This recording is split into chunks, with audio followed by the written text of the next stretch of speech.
আজকের এই সুন্দর মুহূর্তে, আজকের এই সুন্দর আয়োজনে আমরা একটি কিতাব থেকে কথা শুনবো। সবাই একটু আওয়াজ দিয়ে জোরে সোরে বলতে হবে সেই কিতাবের নাম কি? জোর হলো না, আরেকটু জোরে বলেন না। আল কোরআন। আরেকটি প্রশ্নের উত্তর আপনাদেরকে এখন দিতে হবে, সেটা হচ্ছে, প্রিয় ভাইরা বলেন তো দেখি, আল্লাহ পাক যে কিতাব দিয়েছে এই কোরআনের মধ্যে কি কোনো ভুল আছে? এই কোরআনের মধ্যে কি কোনো সন্দেহ আছে? This is the book about which there is no doubt, a guidance for those conscious of Allah. জোরে বলেন আল্লাহু আকবার।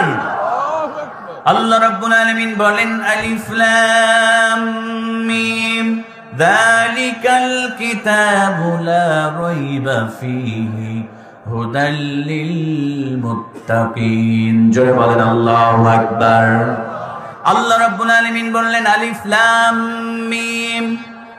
আল্লাহ রাব্বুল আলামিন প্রথমেই হুরুফে মুকাত্তাআত ব্যবহার করলেন। আল্লাহ কোরআনের মধ্যে 29টা সূরার প্রথমে সূরাতুল বাকারা সহ 29টা সূরার প্রথমে এরকম বিচ্ছিন্ন হরফ দ্বারা আল্লাহ রাব্বুল আলামিন কোরআনুল কারীমের সূরাগুলো শুরু করেছেন। জোরে বলেন সুবহানাল্লাহ। আল্লাহ রাব্বুল আলামিন বললেন আলিফ লাম মিম, এইগুলোকে হুরুফে মুকাত্তাআত বলা হয়। ওয়াল্লাহু আ'লামু বিমুরাদিহি, এর অর্থ কি হবে, এর উদ্দেশ্য কি হবে, মুফাসসিরিন কেরামগণ বলেন এটা আল্লাহ ছাড়া আর কেউ জানে না। জোরে বলেন সুবহানাল্লাহ।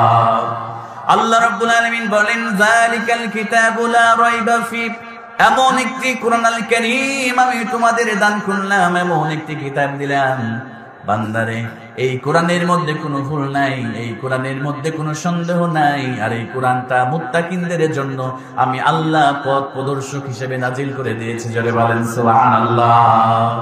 ও আমার মুসলমান ভাইরা, শুধু তাই নয়, শুধু তাই নয়, আল্লাহ রাব্বুল আলামিনকে বললাম, ও আল্লাহ কেন এই কোরআনটা নাজিল করলা? রব্বুল আলামিন জানাই দিলেন সুন্দর করে, বান্দারে কেন কোরআন নাজিল করেছি আমার বান্দারা শুনে নাও। আল্লাহ রাব্বুল আলামিন বললেন আলিফ লাম রা কিতাবুন আনসালনাহু ইলাইকা লিতুখরিজান নাসা মিনাজ-যুলুমাতি ইলান নূর। জোরে বলেন আল্লাহু আকবার।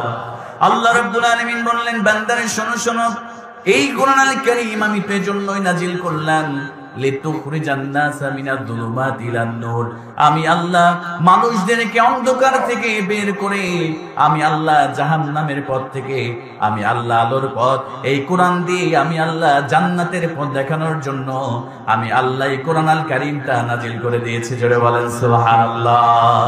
তাহলে আল্লাহ পাক বলছে আমি মানুষদেরকে জাহান্নামের পথ থেকে জান্নাতের পথ দেখানোর জন্য আমি আল্লাহ কোরআন দিয়েছি। সুবহানাল্লাহ বলবেন না? অথচ আমাদের দেশে কিছু নাস্তিক মার্কা, মুনাফিক মার্কা মুসলমান রয়েছে, যাদের এই কোরআনের কথাগুলোকে, যাদের এই কোরআনের তাফসীর ভালো লাগে না। কথা বলেন প্রিয় ভাইয়েরা, আবু জেহেল, আবু লাহাব, উতবা, শাইবা, ওয়ালিদ ইবনে মুগিরা, তারা বিশ্বনবী যেখানে কোরআন তেলাওয়াত করতেন, কোরআন প্রচার করতেন, তারা বলতেন ওয়াকালাল্লাযীনা কাফারু লা তাসমাউ লিহাযাল কুরআন ওয়ালগাউ ফীহি লাআল্লাকুম তাগলিবুন। আবু জেহেল বলেছিল, আবু লাহাব বলেছিল, উতবা শাইবা বলেছিল, যেখানে মুহাম্মদ কোরআন তেলাওয়াত করে সেখানে গিয়ে তোমরা শীষ বাজাও, তালি বাজাও, সেখানে গিয়ে 144 ধারা জারি করে তোমরা কোরআনের তাফসীরকে বন্ধ করে দাও, আল্লাহর রাসূলের কোরআন যেখানে তেলাওয়াত করে সেটা ভেঙে চুরমার করে দাও, তাহলে তোমরা বিজয় হয়ে যাবে। জোরে বলেন নাউযুবিল্লাহ। আমার প্রিয় ভাইরা, আমাদের বাংলাদেশের জমিনে বিগত 16টি বছর ফ্যাসিস্ট সরকার তারাও এই কোরআনকে বন্ধ করার জন্য বিভিন্ন ভাবে তারা অপপ্রচেষ্টা চালিয়েছিল। কথা বলে ঠিক কিনা? আবু জেহেল পারে না এই কোরআন আলোকে নিভাই দিতে, আবু লাহাব পারে নাই কোরআন আলোকে নিভাই দিতে, উতবা শাইবা ওয়ালিদ ইবনে মুগিরা পারে নাই আল্লাহর কোরআন আলোকে নিভাই দিতে। এই বাংলার জমিনে কিয়ামত পর্যন্ত যারা আবু জেহেলের কায়দায় ভূমিকা নিয়ে কোরআনকে, ইসলামকে নিষিদ্ধ করতে চাইবে, আল্লাহ পাক তাদেরকে এক থাপ্পড় দিয়ে এই দুনিয়া থেকে বিদায় করবে। কথা বলেন ঠিক কিনা প্রিয় ভাইরা? কারণ এই কোরআন মানুষের দ্বারা হেফাজত আল্লাহ পাক করার দায়িত্ব দেয় নাই, এই কোরআন হেফাজতের দায়িত্ব নিয়েছেন একজন। আওয়াজ দিয়ে বলেন না তিনি কে?